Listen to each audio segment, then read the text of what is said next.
Today we have 3 more tools from the great Ray Brown to help you make some extra special sauce in your walking bass lines. Let's take a look at these concepts right now.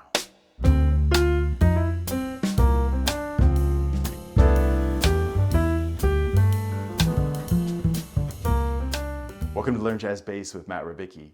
If you haven't subscribed to my channel yet, please go ahead and do that now. Like this video if you would, and check for a link below for a partial PDF about the stuff that we're talking about today. So the first concept I want to talk about is something that I call the E-bomb. And what I'm talking about there is the open E string. And this is an aggressive, swagger-filled effect that Ray uses, and it's not just his, but he uses it very, very effectively to create that tension and release that we talk about so often in these kind of tools, and also to propel the music forward. Essentially, it's just laying on that E string, dropping that E string, and letting the effects happen. It provides a moment of suspension and then continuing on with the time. It's often preceded by a little bit of activity in the line or it's part of some kind of syncopation. Here's what I mean. If the time is like 1, 2, 3, 4, like that, so it's on the and of 1, right? And you let that E sit for a minute. You could also go like 1, 2, 3, 4, and then continue with the time. So you drop that bomb and let it happen, and it's really effective when either there's other things happening, or conversely, if the whole sort of sense of the music needs a push forward or a little bit of a boost, this can really add a sense of that, as I say, suspension, and then continuing on with the time. Sort of that same thing as the spinning the wheels concept we talked about in the first video. So it's nothing necessarily complicated at all. It's not complicated at all, but it is very, very effective, and you can use it right away in your lines. And let's check out a few examples of where Ray did this in some specific tunes.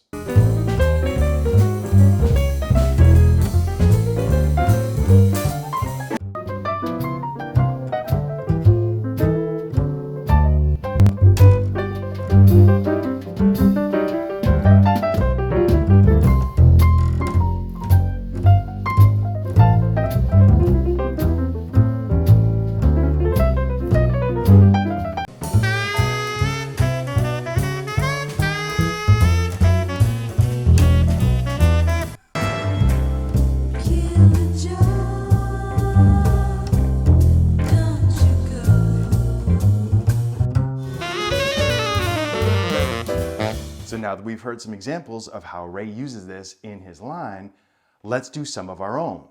We'll use the bass line on the G blues that we've been playing with over a series of videos from the Walking Bass series, and we'll add some of these E-bombs in there so that we can figure out a way to do it ourselves, right? So I invite you to play with me if you'd like, and I'll put this up on the screen next to me. So let's check it out. 1, 2, 3, 4.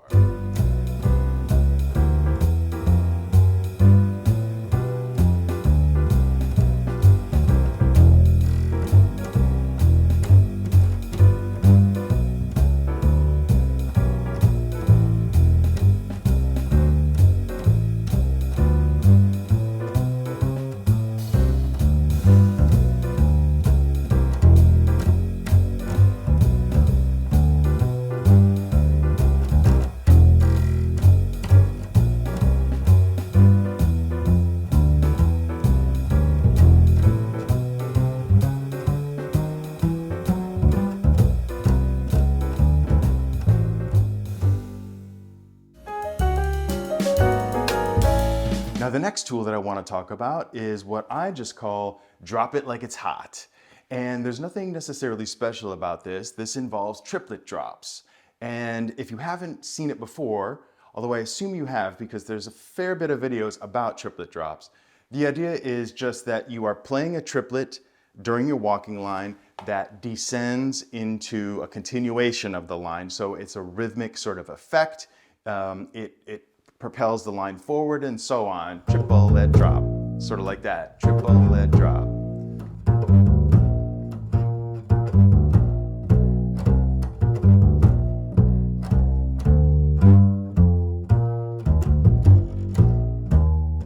That's the basic idea. You're playing a triplet and continuing in the line and continuing the line forward.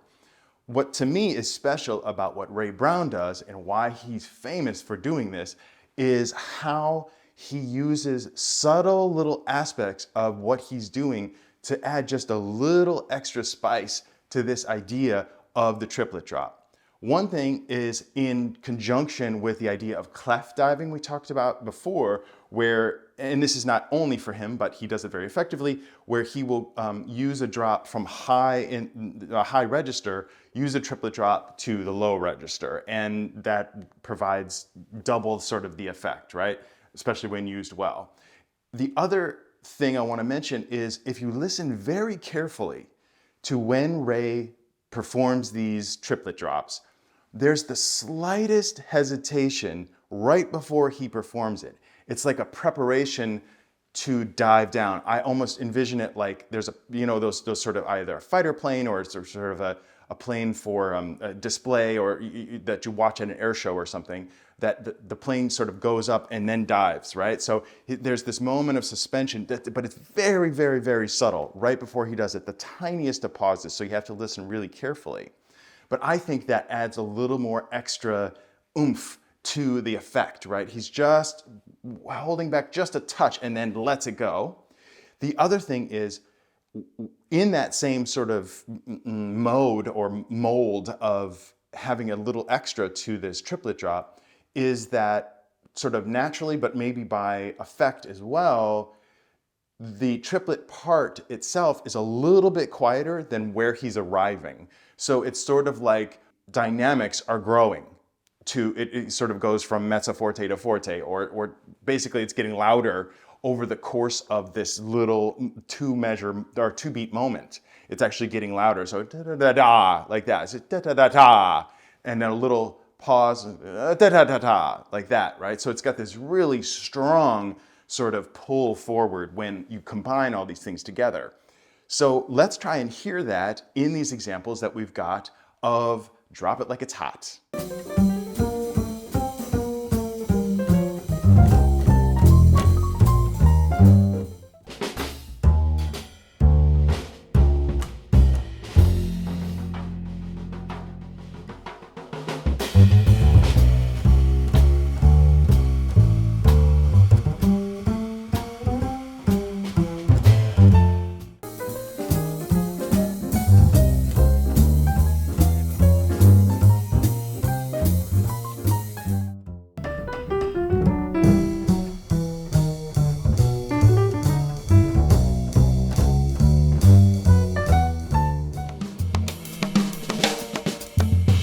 That's pretty cool, right? The way that he does that is pretty amazing. He's fantastic. So we've heard some examples of this Drop It Like It's Hot, the way he uses these triplet drops. Like before, let's put that into our G blues bass line and find a way to use it ourselves, because that's the point. Take this information, integrate it into your own playing, change it when you can, make it your own. So let's check out this play along of using Drop It Like It's Hot in this G blues bass line. 1, 2, 3, 4.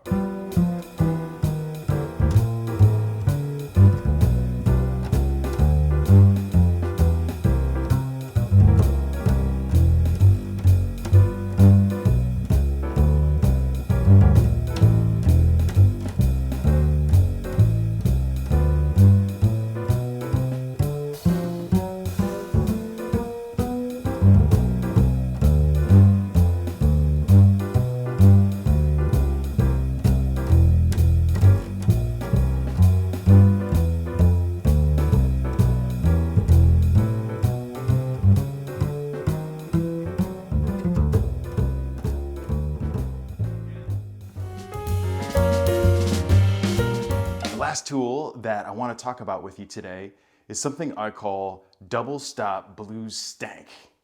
And what this refers to is playing a double stop. You remember this is playing two notes at the same time. The idea is that he is taking the determinative notes of a dominant chord, the third and the flat 7, which create a tritone interval together, and playing with those for effect. So just to clarify, if we have a C dominant chord, a C7, the third is E, and the flat 7 is B flat. And to play them together, E and B flat creates this tritone interval, which is pretty dissonant, which wants to resolve. And this is an important part of the sound of a dominant chord and also in sort of traditional blues. So what Ray does is he plays something low and then plays this double stop in the higher register and also sort of scoops and slides with it so that it's got this sort of greasy stank effect to it for as far as what I'm calling stank. So a quick example would be on a D7, he's playing D, open D, and then he's playing the C natural and F sharp together, high close to the thumb position. D, and then, so that helps to define the sound of the dominant chord and also gives a little bit of that flavor to having a little life to the sound. Sort of sliding up and back, sliding into the note and back, or as you'll see in one example I have, sliding above and down, or from down and above. So sliding like that or sliding down. And sometimes he slides up and then down, like that. That sort of effect as part of the overall sort of idea. So let's listen to Things Ain't What They Used to Be from the great duo album he did with Duke Ellington called This One's for Blanton. Let's check out what he's doing here.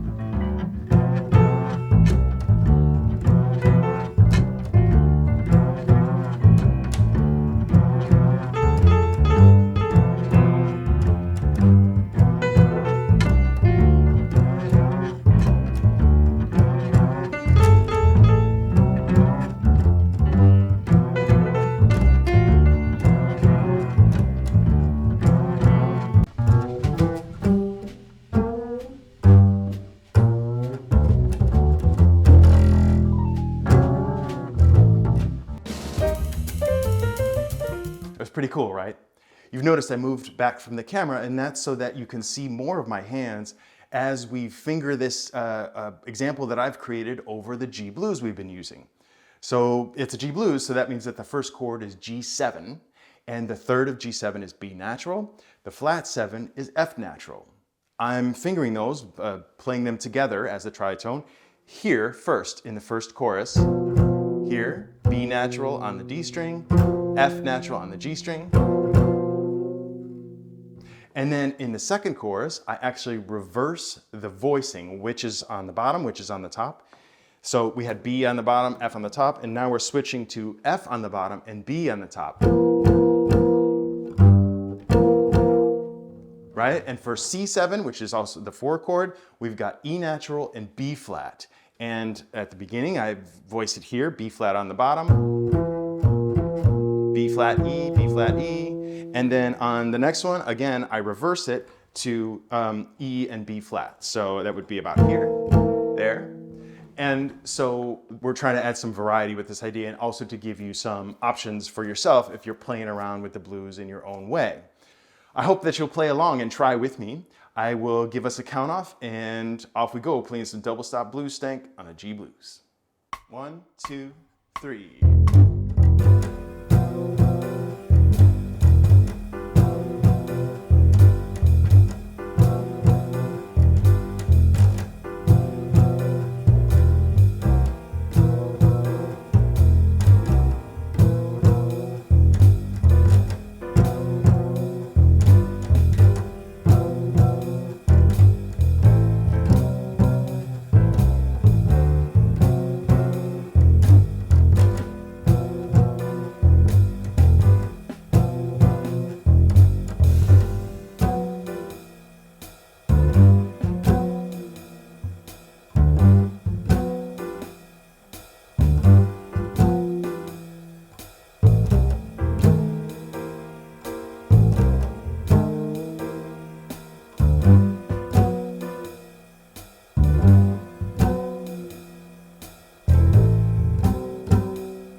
I love this stuff and I love sharing it with you. hopefully you got something from it today as we took a look at these tools that Ray has provided for us over the years. You know, I got to know Ray Brown a little bit when he was alive, and as I was finishing my transcription book, Ray Brown, Legendary Jazz Bassist, as I was finishing it, I had a lesson with him and I told him about it, and he said, yeah, send it to me, I want to see it. And he died before I ever got a chance to send it to him. So these things and that book have always sort of been a tribute to my affection for him and for his playing. If you are able to, grab this information for yourself and turn it into your own thing. The idea behind presenting this material to you is so that you can have more things in your arsenal, so to speak, to play for yourself. It isn't just about imitating Ray, although I did a whole book of his stuff, right? I'm trying to incorporate his ideas into my own playing because I like them. And hopefully you'll like them too and find ways to use these general ideas in your own playing. If nothing else, it makes it interesting for you to make your bass line more interesting, to do triplet drops or to do E-bombs or so on. It gives you a little more engagement with your own line. So I hope you've enjoyed what we've done today. As always, please remember to subscribe and like this video. Check for that link below for a partial PDF about the stuff that we've been doing today. And always remember, straight ahead and strive for tone.